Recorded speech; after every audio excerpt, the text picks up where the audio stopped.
Long ago, in the city of Kapilavastu, there lived a woman named Kisa Gautami. She was a gentle and kind-hearted woman, born into a humble family. After her marriage, her life became happy and peaceful. When she gave birth to a son, her joy knew no bounds. Her world now revolved entirely around that tiny child.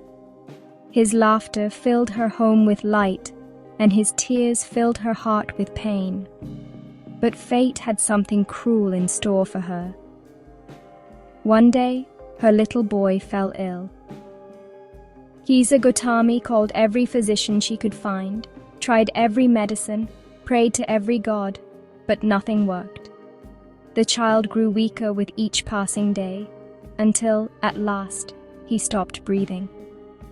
Her world collapsed. She could not accept that her beloved son was gone. Her heart refused to believe it. Holding his lifeless body in her arms, she wandered through the streets of the city, crying, "My child is sick. Is there anyone who can heal him?" People looked at her with pity, but no one could help. Some said softly, "Gotami, your child is dead. You must accept it." But she screamed back, "No, he is not dead. He is only sick. I just need the right medicine." One kind man, seeing her unbearable grief, told her, "Go to the Blessed One, the Buddha. He is wise beyond all men. Perhaps he can help you." With hope flickering in her heart, Kisa Gotami took her child and went to see the Buddha. Falling at his feet, she wept, "Lord, you are filled with compassion and wisdom.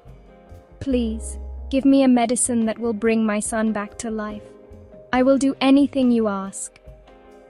The Buddha looked at her with infinite compassion. He understood her suffering. Gently, he said, "Gotami, I will help you. But first, bring me a handful of mustard seeds." Her eyes brightened with new hope. "I will bring them at once, my lord," she said eagerly.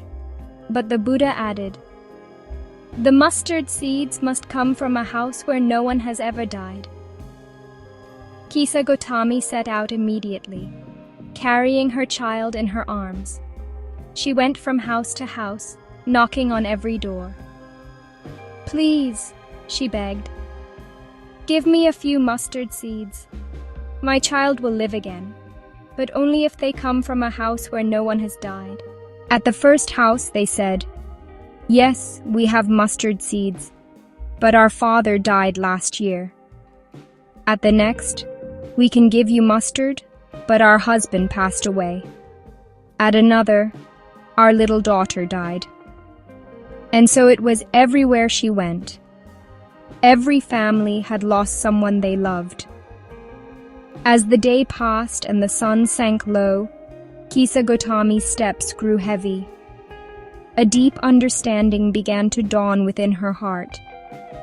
"No house is free from death," she whispered. "Death comes to all. It is not only my child, it is the fate of every living being." By the time night fell, she was exhausted. She came to rest near the cremation ground. She looked at her child's body, still and cold. For the first time, she truly saw what she had been carrying, not life, but death. She laid her son gently on the earth and gazed at the sky. The moonlight fell softly upon her tear-stained face. Her heart, once full of pain, began to fill with peace.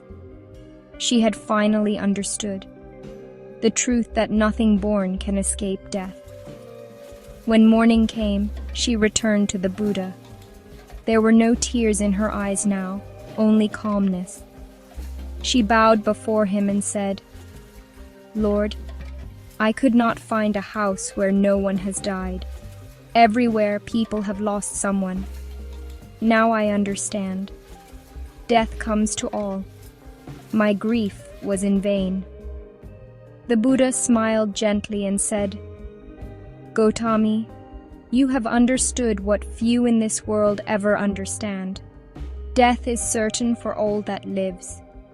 Knowing this truth is the beginning of wisdom and peace. Kisa Gotami cremated her son's body and later became a disciple of the Buddha. She dedicated her life to understanding and teaching the truth she had learned, that sorrow ends not through denial, but through acceptance. Her story is not just about a mother's grief. It is about the truth of life itself. Death is not the end. It is a part of existence.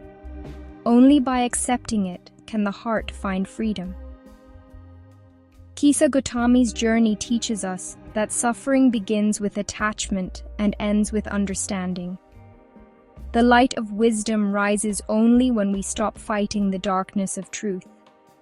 As the Buddha said, all that is born must die. The wise accept what is, and thus they find peace.